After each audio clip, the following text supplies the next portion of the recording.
Je suis très heureuse de vous retrouver aujourd'hui. Si vous êtes là, c'est que vous avez décidé de faire le bilan de votre année, de voir tout ce que vous aviez accompli et de vous féliciter pour ça, de voir quels défis, quels challenges vous avez surmontés, de voir aussi quels ont pu être les obstacles ou ce qui a pu être un peu plus compliqué.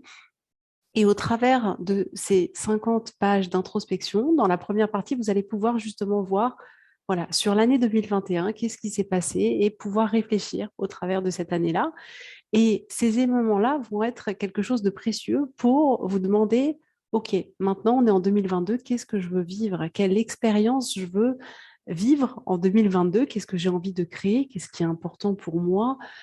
Sur quoi j'ai envie de mettre mon focus? Et du coup, vous allez comme ça pouvoir vous interroger sur qu'est-ce qui a été l'année passée et qu'est-ce que vous voulez que l'année qui arrive soit.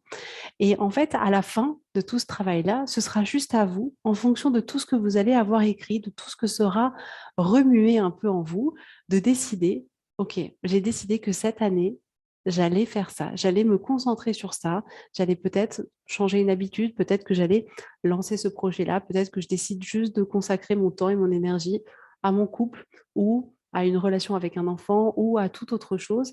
Et vous allez comme ça, en vous interrogeant sur ce qui profondément vous touche, ce qui vous fait du bien ou au contraire ce qui vous prend de l'énergie, vous allez pouvoir comme ça identifier ce sur quoi vraiment l'année prochaine vous voulez mettre votre focus.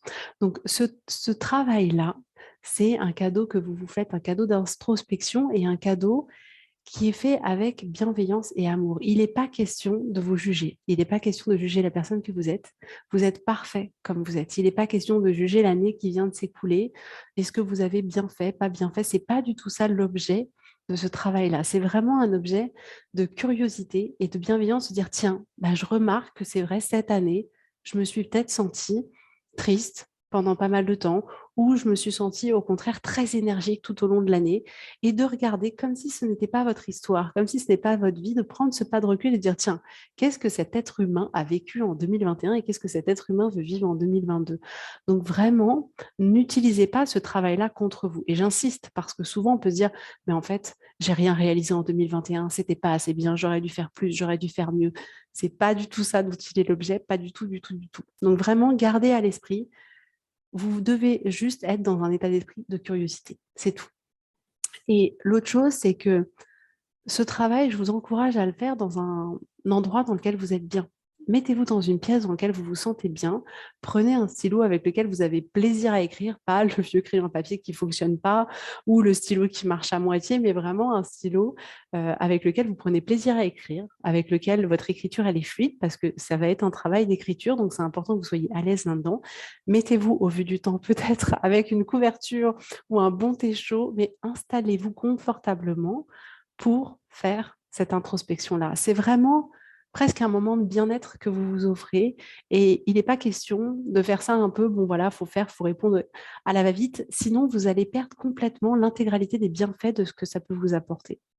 Parce que clairement, ce travail-là, il peut être extraordinaire ou il peut ne vous rien faire du tout. Et tout ça dépend uniquement de vous. Ça dépend de l'implication que vous allez y mettre, ça dépend du degré de profondeur avec lequel vous allez le faire. Et pour que vous puissiez en retirer le maximum, et en plus vous pouvez en retirer vraiment énormément, je pense que vous ne soupçonnez pas, c'est important que vous le fassiez avec vraiment l'envie de regarder avec curiosité ce qui s'est passé et ce que vous voulez créer pour 2022 et le faire en se disant, voilà, c'est mon moment pour moi et le voir comme un moment de bien-être, un moment de pause, un moment à vous et de prendre plaisir à le faire et d'aller au fond, effectivement, qu'est-ce que cette question, elle signifie pour moi, qu'est-ce que ça représente pour moi, qu'est-ce que ça veut réellement dire et laissez-vous aller, écrivez le plus possible.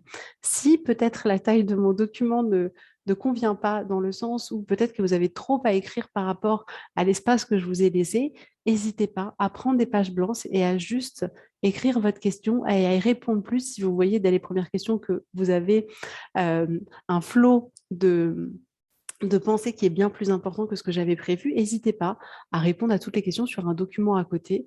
Il n'y a pas de problème avec ça. Trouvez le format qui vous convient le mieux. En tout cas, prenez ce temps pour vous et ne voyez vraiment pas ça comme une suite de questions. C'est bien plus profond que ça. Et ce que je voulais vous dire aussi, c'est que du coup, là, ce qui est en jeu, c'est votre pouvoir de récupérer votre pouvoir de décision. En réalité, à la fin de tout ça, c'est vous qui allez prendre la décision.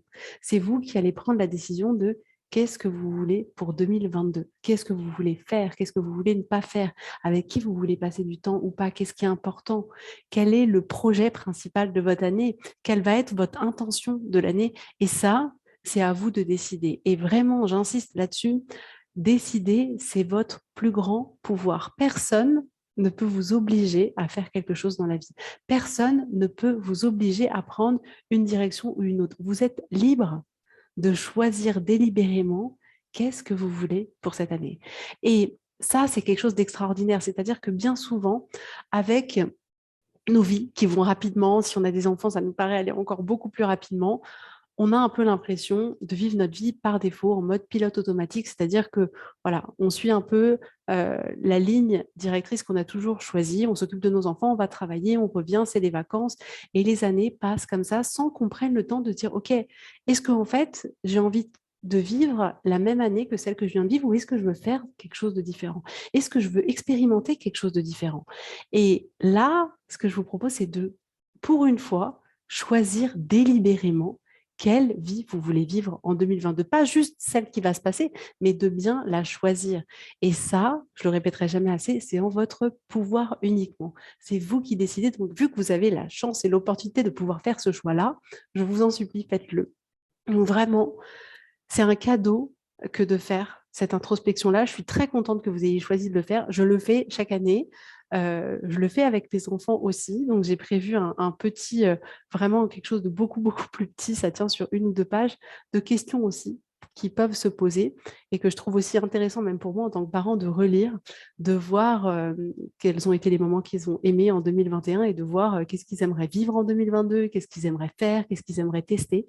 Donc, je vous mettrai ça en bonus. Si vous avez des enfants et que vous souhaitez le faire avec eux, je trouve ça juste, je trouve ça sympa. Donc, en tout cas, soyez libre de l'utiliser. Je vous l'enverrai en bonus un peu plus tard. Mais vraiment, faites-vous ce cadeau-là, réfléchissez-y. Je suis à votre entière disposition. Si vous avez des questions, s'il y a quelque chose que vous ne comprenez pas, ou si vous butez sur quelque chose, ou si vous voulez aller plus loin, n'hésitez pas, contactez-moi, je vous répondrai avec grand plaisir. Peut-être que s'il y a beaucoup de questions, pardon, je ferai un live pour répondre à la majorité des questions. Peut-être que j'ajouterai d'autres choses, je verrai un peu en fonction. Mais en tout cas, bravo, bravo parce que c'est une super belle manière, je trouve, de commencer l'année 2022. Vous pouvez vous en féliciter.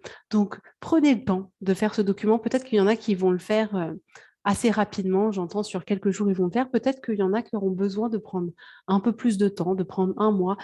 Peu importe. En réalité, faites comme vous le sentez. Faites en fonction de vous, de votre timing, du temps que vous avez envie de passer à y réfléchir ou pas. Faites comme vous le sentez. La seule chose que je vous dis, c'est ce que je vous disais au départ, c'est que c'est important, surtout l'état d'esprit dans lequel vous faites, et de vous dire, je vais le faire pour en retirer le maximum. C'est dans cet état d'esprit-là de curiosité et où vous vous dites, je vais le faire pour en retirer le maximum, que vous avez toutes les chances d'en retirer le maximum. Si vous vous dites, OK, je vais juste répondre aux questions, vous aurez juste répondu aux questions, mais à la fin, ça ne vous apportera pas la substance que ça aurait pu vous apporter. En tout cas, bravo. Bienvenue, je suis très heureuse. Je le répète, si vous avez la moindre question, remarque, si vous avez juste un retour à faire, je suis ouverte à tout. N'ayez pas peur, osez me dire s'il y a même quelque chose qui ne vous convient pas, osez le dire. J'accueillerai ça avec beaucoup de curiosité, ne vous en faites pas. Et je vous souhaite en tout cas un bon travail d'écriture, une belle introspection. Je suis sûre que ce sera un moment merveilleux et je vous dis à très bientôt, soit sur le podcast, soit en coaching et je vous embrasse très fort. Voilà, bisous, bisous, bye bye.